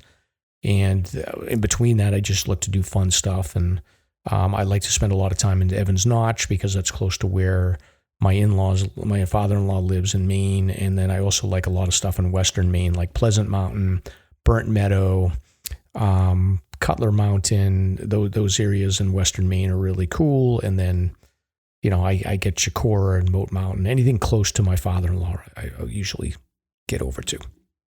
Cool. Yeah, I was gonna ask, like, what's kind of your favorite sort of frequented hikes? I know you get a bunch over there in Waterville Valley too, in that area. Stomp. It's funny, like that's one of those I'm starting to appreciate a little bit more. Where like a friend of the podcast, Mike Trokey, dragged me out to like Snows like last spring. Yeah. We did like Tecumseh and then over there, and I'm like, there's a really beautiful trail system like Cascade Path, and I'm sure there's a bunch more. But I don't know if you wanted to mention some of your faves over there that you like to get out to. Yeah, I mean, but first I'll just mention that I remember that High Cannon thing because I'm working on a different list called the Terrifying Trailhead Parking Lot list, and I had to park at Lafayette Campground and try to get a spot while Mike was coming down Flume Slide with Nobby. It was terrifying trying to get a spot in there, so that's a whole other list we can talk about. But Waterville's super cool, and it I think the magic of Waterville is that it taps into the Sandwich Range, which I think all of us can agree it's like this magical, maybe somewhat creepy wilderness, and it's somewhat untapped and maybe a little rough around the edges. But there's so much. Just Passaconaway is crazy. There's a weird vibe on Passaconaway. I always feel like going up to that mountain, like those woods and stuff down there. It's very New England-esque and very pretty. That whole Wanalancet area. Yeah, but it's got a vibe to it. It's funny. I feel like I know you guys reflect upon it on the podcast, but I got that vibe even before, back in like summer, I don't know, 2016, before I ever listened to you guys kind of about that, doing that with my wife. So that's an interesting area. I love the Tri-Pyramids and that whole, like I did the Kate Sleeper Trail this summer and that kind of blew me away. That was like a very nice area of New Hampshire wilderness. It's remote. And also, yeah. And we were both like, I was with my friend Paul, who has hiked with Mike too and stuff, and we were in there and I'm like, I feel like this is like prime moose territory and I really want to see a moose, but it's also so narrow and vegetated in there that I feel like there's literally nowhere you could go if there was a moose. Like you just have to backtrack on the trail and let it probably do its thing and sort of move on. But very, very beautiful area in there. Yeah, it's funny you mentioned that because there was a couple of years back, there was a moose that had fallen down North Tri Slide and died, and it was just rotting and you could smell it about a quarter mile away before you even got to the base of the slide. Oh my gosh. You can imagine. I mean, that's like a 65-degree angle. This dead moose at the bottom there. But just poor guy. Yeah, but just briefly, I mean, 49 is great. Route 49 is great because you have Welch Dickey sort of at the southern end of it, and to the east you have the Sleepers. You've got the Flat Mountain Range. Whiteface past Conway for sure, but then you can go west and dive into Tripoli or Livermore or Greeley North. I mean, it's a huge access point and a beautiful spot. And that's why I'm sort of reluctant to ever leave the area and go wherever. Like, oh man, I want to drive 2 hours or whatever to get to what I can do here. You get spoiled. Yeah. It's beautiful here. Yeah, I mean, that's one of the reasons why Stomp and I don't hike that often. Pretty much. In the summertime, I'll be like, oh, I'm going over to Evans Notch. And he's like, well, it's going to be an hour and a half ride for me when I'm sitting right here on top of Waterville Valley. And then I'm the same way. As I'm like, I love Stomp, but I'm not driving an hour and a half when I can go hike the Moats or I can hike Baldface. Yeah, we met halfway for the Squam Traverse. I think that was the last one, wasn't it? Yeah. I think so, yeah. Yeah, that was a good time, though. Yeah, that was fun. Yeah, it's funny how it must be like you get area. Yeah, but you get used to, I guess, what you have. So it's kind of like why go out my back door when I can get views, sort of, or why drive far when I can go out my back door and kind of get something with views on it, and a lot of variety of terrain from like the ledges to you got some steep areas and whatnot too. Yeah, and it works for the podcast because it opens it up a little bit. Like I'm always talking about in the North Conway area, and then Stomp's talking about Waterville and Lincoln, and it works out well. Yeah, and I can drive 40 minutes south and hit Gunstock, and to be honest with you, that Gunstock range, and I forget the name of the other areas around there, but you get all the Belknaps. The western side of the Belknaps with Gunstock and what is it? I forget the name of peak, but anyway, it's some Mount Major. No, that's the eastern side, but the other side that you and I did in the winter, and I was bonking out and gassing out. And Piper and Piper. Yeah, I mean those are some incredible hikes. You really gotta commit to those. They're not easy. Yeah.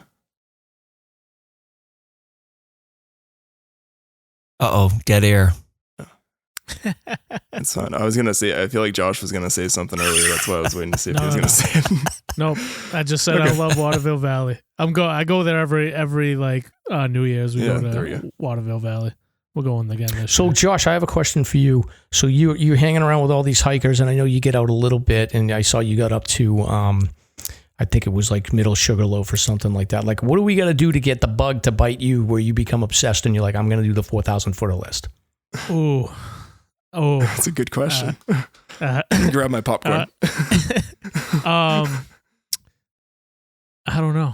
I really don't. I mean, maybe if I do it more, I might be more of a thing that I'm very smitten by, I guess. But I don't know. I really enjoy the finer things in life. So he started the list too. So we actually went up. It was right before you guys got married, I think, right? You and your wife Mel. Yeah. We went up together, but we did Franconia Ridge together back in the day, as it was around Labor Day weekend. I remember that one because that was the time that's the last time I ever used a water bladder, because we got like halfway up Falling Waters, and I'm like, why is my backpack wet? It was like a September day, and my water bladder had punctured. So that was fun. Yeah. Haven't used one since, but yeah, you've been on your way, but it was fun to get out. I mean, what do you think of Middle and North Sugarloaf and stuff? Like, no, it was good. I think the hard time for me is I just have a hard time finding free time, I guess is the way that I put it. I always have, I got 2 young kids. I got a very, not physically demanding, but demanding job that takes a lot of my time. So when it comes time for the weekend, it's family time for me right now. My daughter's 10 months old. My son's 6. So it's like, you're in the heat of it. It's a lot of that.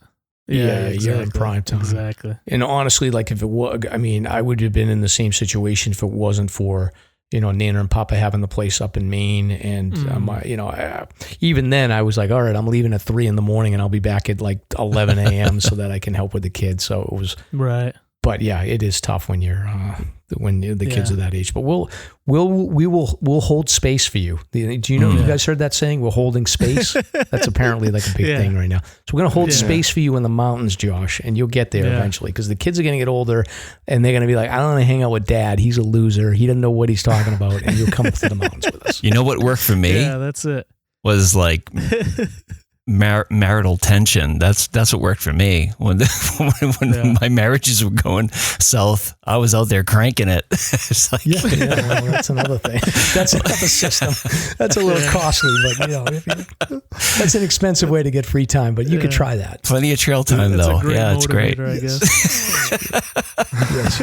Yeah. This is. I was going to say, this is like a random tangential thing, but it made me think, because I feel like this is a couple times I've been talking to Mike, and like you're at the age where, because your daughters are like in the current vernacular of what's hip and those words, like, you know, those things, like me and Josh are falling behind on that thing of like, we say, like, you're like the people that are your age that have kids that are more in that age group now are actually more hip to some degree than we are. Like, there was something like someone said to me the other day at work, and I'm like, what the hell does that mean? Like, I've never heard them like, am I getting older and we're out of the vernacular now? I can't even imagine. I think what happens too is that the TikTok algorithm, like, somehow it knows that you're connected to your family, and I think it feeds me the same content that they're consuming, and then we have like a family group chat where we're just sharing stuff, and so I keep up on all the hip stuff that the youngsters are worried about. That's fantastic. Yeah, and you are pretty hip, so Mike. Well, I don't know about that, but. But if you guys do invite me, I will definitely I will effort in making it to the hike. All right. Well, what have you hiked so far? Done Franconia. I did Monadnock when I was younger. Mm-hmm. I did the Sugarloafs. Willard. Oh, cool. Artist Bluff. You need like a good overnight. Okay, you need a good overnight on something like the Percy Peaks or something. Just like something accessible but mind blowing. I can do mind blowing. I'm down for mind blowing. Get you somewhere. Yeah. Mind blowing's always good. It's always good. That's 60s vernacular. I'm like talking like my dad. I grew up. I listen. Just listening to you, Mike. It sounds like you are a lot into different sports and things like that, and staying active in a different way when you were younger. And I grew up in all kinds of team sports. So basketball, baseball, football, all that stuff. I coached college basketball for 5 years. So that is like my activity. Was always driven by sport, in the sense of like competitive sport. What's the score? All that stuff. So hiking to me is always just like a chore.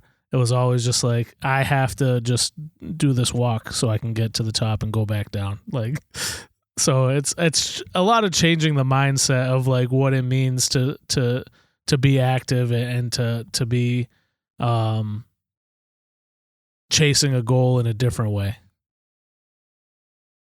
Yeah, and I came from a sports background, so it's funny, like, you're a team sports guy. I was the opposite. Like, I never liked team sports. I always liked the individual sport, so I was always doing track, and wrestling was my big sport, and I did golf, and, you know, any type of running. So I got into running when I got a little bit older, and I actually coached wrestling for a number of years, and then I got into officiating. So I was a high school wrestling ref for like 10 years, wow. And that was sort of how I got my sort of, I guess, kick for competition and things like that, was just being on the mat. But then from a time perspective, that didn't work when I had 3 kids and being away. So I had to stop doing that. But I think that eventually, like, I got over the competitive aspect. And then, although I do feel like hiking to me was competitive for a long time. I was competing for myself to just get these lists done and try to do it in like a fast way, like try to hike, like, I could do Mount Washington in 2.5 hours, and I could pat myself in the back. But those days are, I could care less at this point. I'm more about, let's try to find some cool friends to hike with. Let's take a lot of breaks. Let's build some memories and go from there. So I guess that just comes with age. That's cool. Yeah.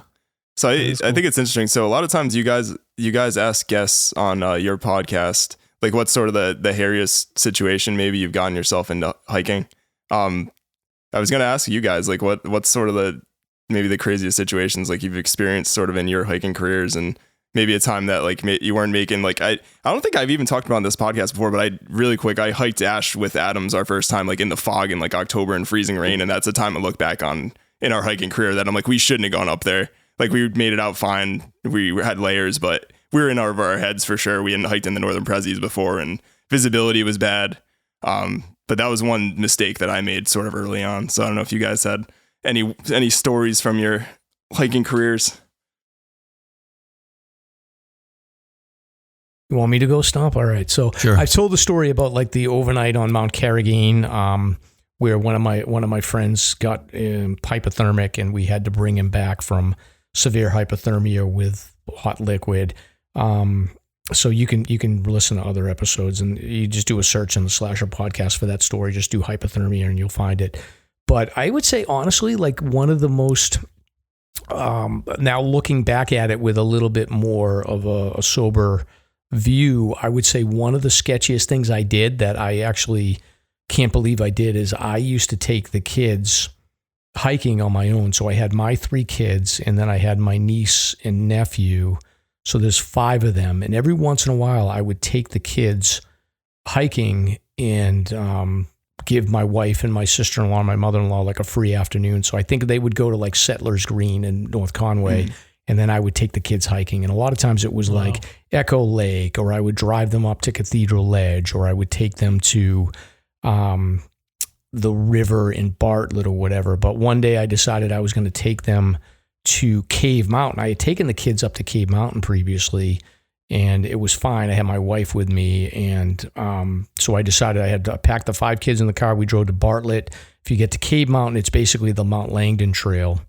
And I parked the car, and I was like, I can take them, and then we can go swimming in the river afterwards.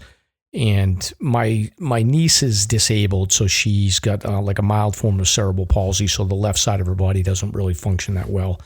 And I had taken the 5, so my oldest daughter was probably like 7 maybe, so you're talking like between 7 and 3, something like that. 5 kids, maybe 8 and 3. That's a lot. That's well, 5 kids, right?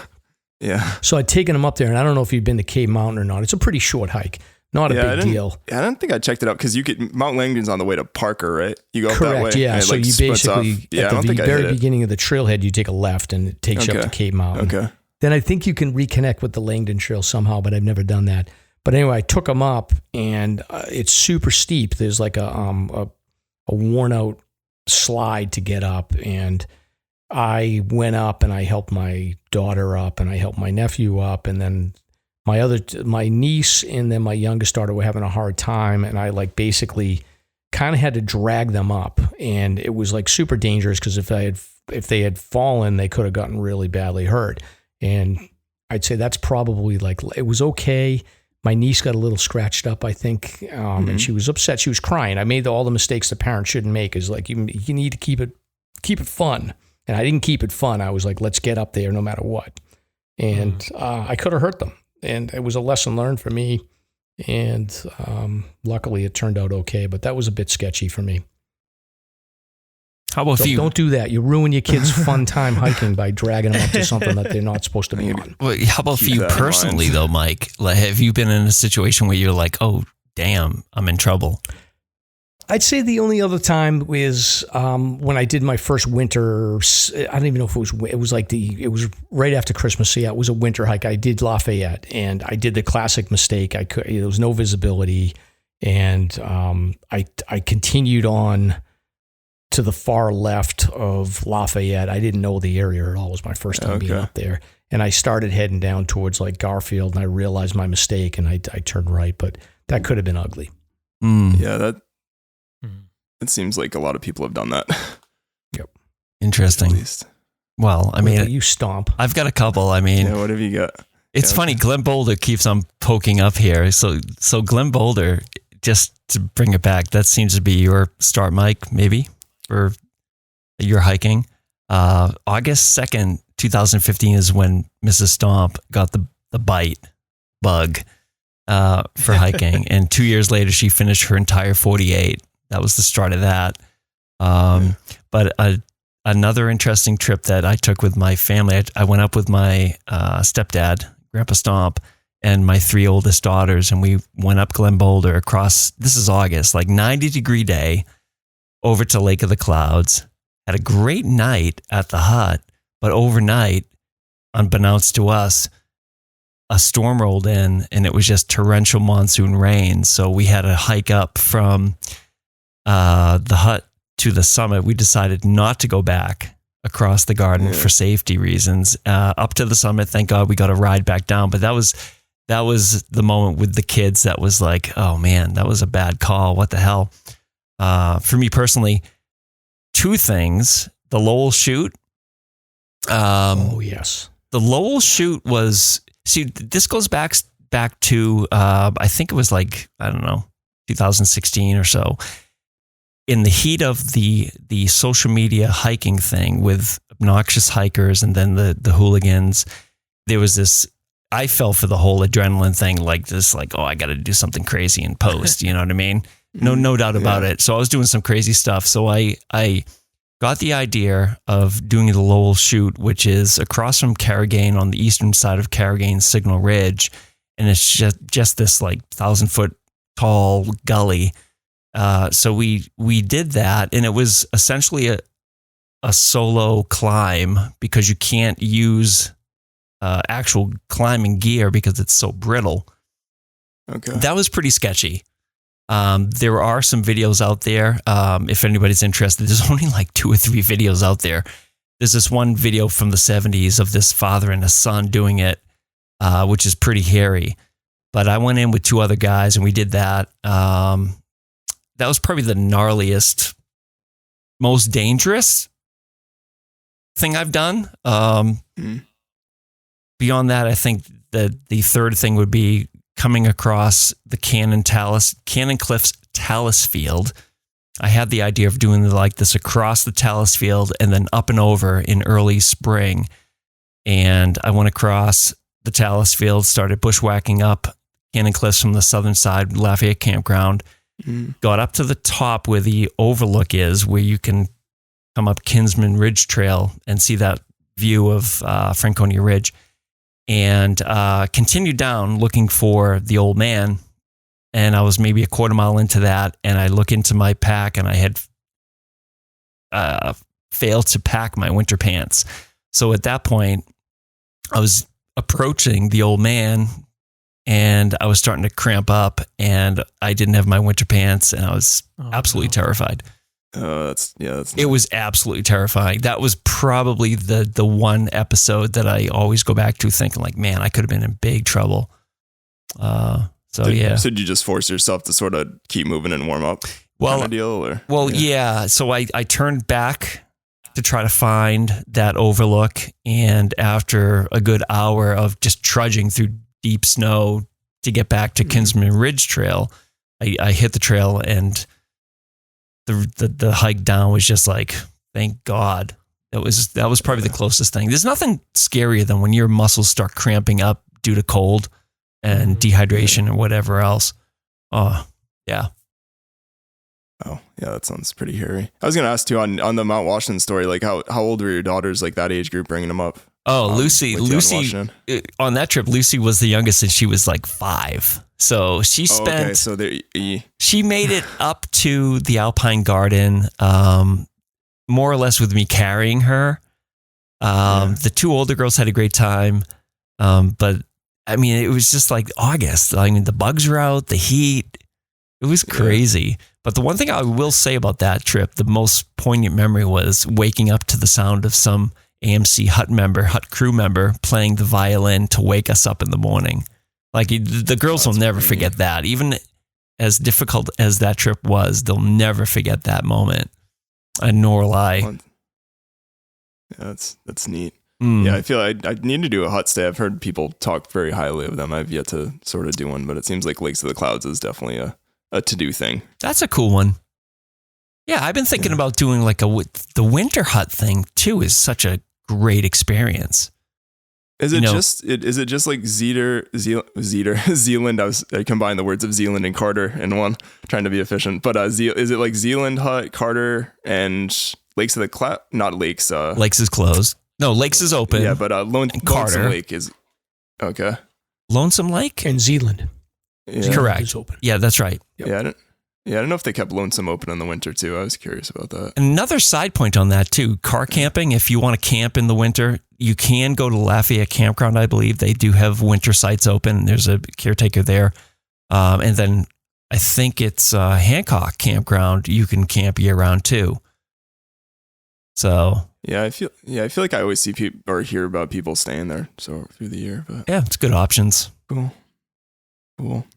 Thanks for sharing. Yeah, I've always wanted to ask you guys that question, so that is a good excuse to be able to do that. But that was super cool to hear that. Do you have any other questions, Josh? No, man. Who's your favorite co-host of Slasher?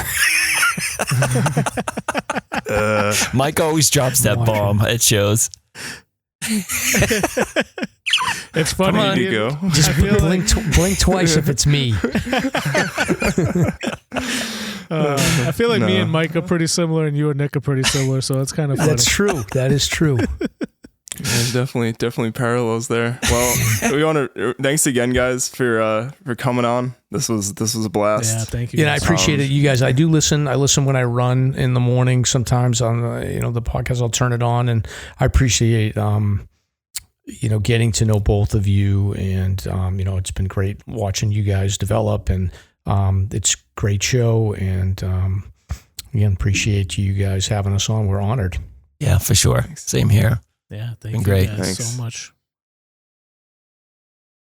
I'm just happy I just was able to show up and just answer questions and have to think. That's easy. Well, I'm sure you'll be doing some podcasting this week, so I'm sure you'll get back into that mode soon.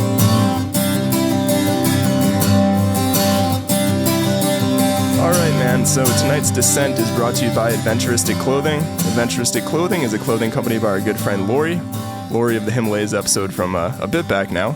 But she's run the whole ship over there. It's all nature-inspired designs and some really great comfy clothes. I know she's got some vests that came out. And if you do want to go check out her clothing and tell her that Josh and Nick sent you, you can use code PUDSPOD, PUDSPOD, for 20% off your first order and free shipping. Go get some Adventuristic. So what's new, buddy? What's new on the media front? Man, I've been watching this new anime called Beastars. Oh yeah, it's good. They're all animals. Beast They're just Stars living together. Beast. Oh, okay. Yeah, Beastars. Yeah, so it's like Beast Stars.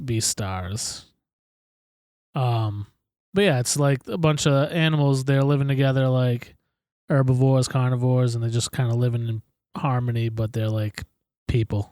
So it's kind of like it's a fun, like, a weird premise. yeah, it's hard to explain, but it kind of it kind of is like a metaphor for like society and Okay. maybe the class system a little bit, maybe like cultural things. So it's not like a children's anime, or it is, but Oh no, it's some deep definitely stuff. not. There's, Oh, okay. there's Gotcha. a little rabbit that's out there banging all of them. Oh, okay. Huh. Well then. Yeah, it's a good show. No, man. I'm assuming we're not talking about banging, like knocking on their doors. No. Okay. I mean- yep. Okay. I'm just making sure. We don't have to I go can more go into into it. more detail if you like. No, we're gonna keep it. We're gonna keep off the explicit rating, so that's good. I think people get it. Oh man. Cool. Oh man. How about you, man? You watch anything good? So right before I left for Las Vegas, one of the nights, Ash was out with cousins, so it was just me and Rylan. Like that's why we ended up like hiking together and hanging out. And we had a blast. But one of the nights, I finally got to watch Dune Part 2.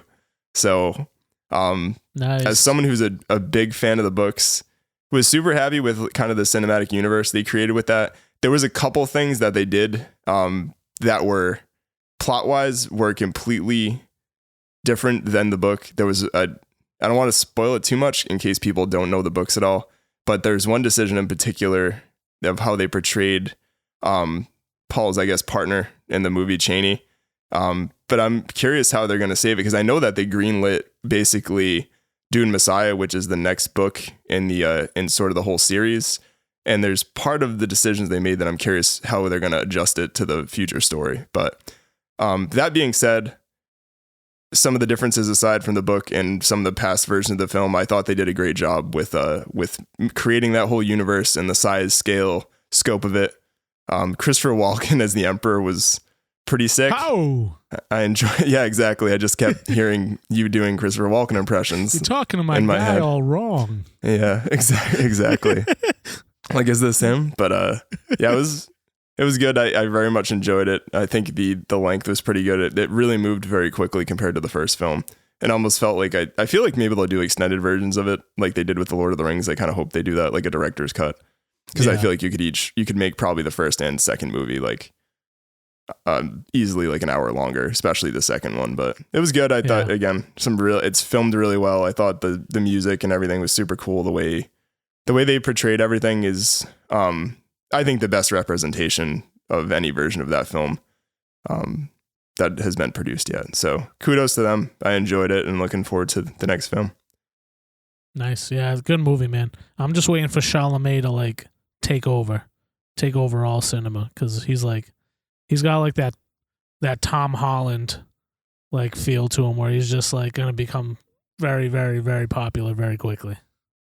He did a great job in the movie, I thought, in particular, of really showing how Paul basically starts to sort of go crazy, and he believes in himself as basically this God figure. Oh yeah.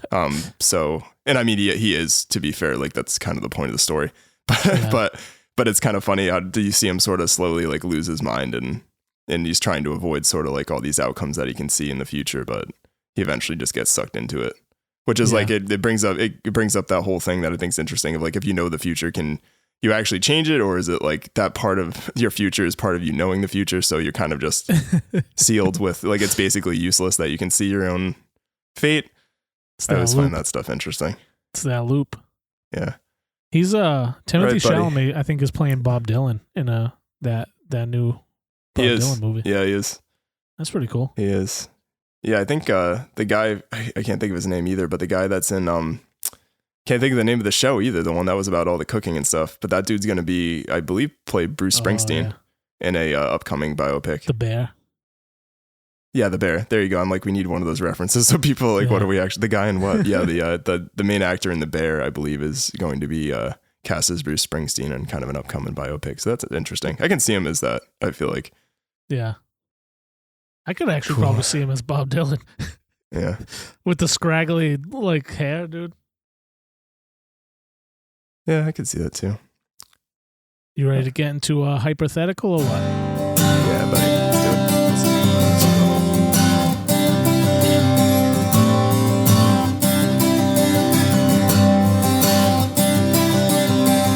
All right, Nick. Josh. Think of a specific friend of yours, not your best friend, but somebody who is A, more than an acquaintance, and B, physically attractive. One day, while trolling the internet, you accidentally come across three nude photographs of this person reclined in a sofa bed. The pictures were clearly taken several years ago, and it is unclear if the photos were casually posed or taken without the subject's knowledge. Your friend looks comfortable, but he or she is never looking directly into the lens of the camera. The pictures are not labeled, and your friend's name is not listed anywhere on the site, but you're certain that that this is the same person that you know. All right. So, Nick, what do you do with this information, and do you tell anyone? I don't think I'd do anything. I don't know. It depends on like who it was. Like that's so subjective. And like they're like a friend, like more than an acquaintance. Like I don't know. That's because you were picturing a man.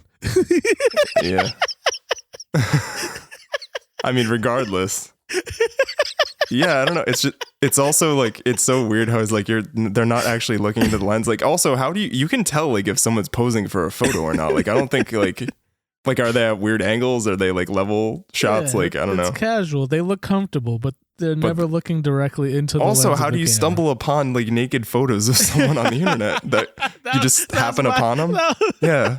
You don't like Instagram fed them to you, and like, I don't, you know what I mean? Like, it seems kind of weird to like casually, like if I casually stumbled upon photos of you naked laying out, like, I'm just being honest. I know they said not to say best friends, but I probably would talk to you and be like, Josh, what happened? Do you know about this? And you'd be like, oh yeah, that was my fan site or something like that. I could see that happening. You're like, dude, I had my side hustle.